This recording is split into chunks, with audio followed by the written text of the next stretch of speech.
sudden death, right? Yeah. That's right. That's right. That's right. That's not a good sign. That's right. So Dr. LaValle, can we go back to talking about the GLP-1s? Because one of the things that we do, and I know that you've talked about this for many, many years, but evaluating resting heart rate, whether you're doing that with an Apple Watch or whether you're doing that with an Oura Ring or some other wearable, but trending that. And we've been using those devices in our practice for many years, trending patients. Right. And we're seeing about a 10-point increase in resting heart rate on GLP-1s.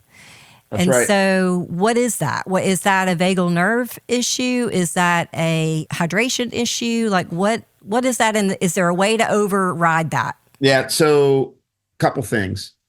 One is it's called a baroreflex response.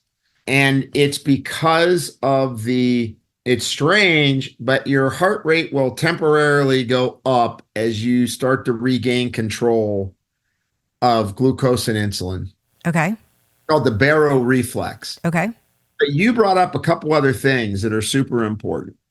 Hydration is so important. And then if you're not, look, I still have this issue when we just give drugs to people, if they've got real high cortisol and they're really stressed out and we're not really even addressing that, we can't really appreciate that data like exchange in our body between cortisol and doing a GLP-1. Right. We're still learning about all of it, right? What I like about GLP-1, so if I wanted to really, raise a hand to it, right? Raise a glass of true green juice to our GLP-1s.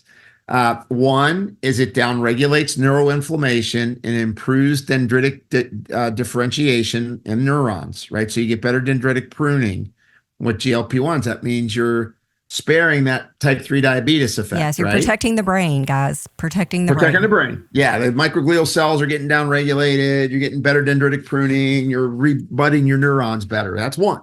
Obviously, the data on it for heart disease risk is pretty dang solid, right? I mean, we know, like, no kidding, because if I'm controlling glucose better and I'm reducing my inflammatory signaling, of course, your heart disease risk is going down. Even though, I know you guys know this, I mean, the number one risk for an acute myocardial infarction isn't blood sugar, and it isn't smoking, and it isn't being obese. You know what it is?